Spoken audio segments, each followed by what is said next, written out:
Imagine losing both engines completely in the middle of the Atlantic Ocean with over 300 souls on board. That's exactly what happened to Air Transat Flight 236. It was August 24, 2001, a routine flight from Toronto to Lisbon.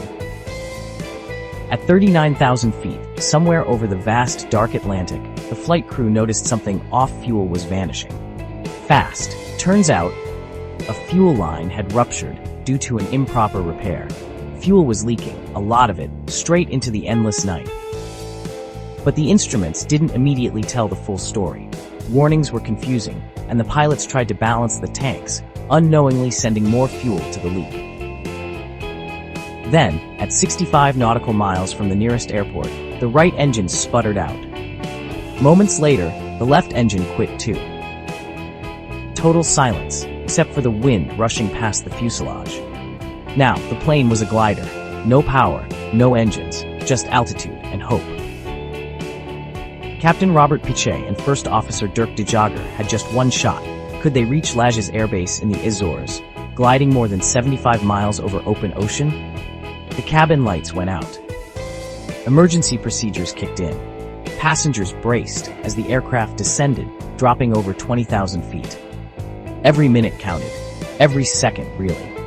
The pilots scanned their instruments, using every ounce of training and instinct. Amazingly, the Airbus A330 can glide about 15 miles for every 1,000 feet of altitude lost. But turbulence, drag, and wind all played against them. As they got closer, the runway finally came into view. But without engines, steering and braking would be a challenge. At 6:45 a.m., after 19 minutes of silent flight, the plane touched down. Hard. Tires blew, brakes smoked, but the aircraft stopped safely. Not a single life lost. This was the longest successful glide of a jet airliner in aviation history.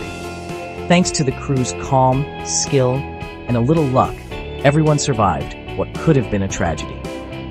So, next time you fly, remember, pilots train for the unimaginable. Sometimes, training means the difference between disaster and miracle. If you want more incredible stories from the skies, don't forget to subscribe for the next deep dive.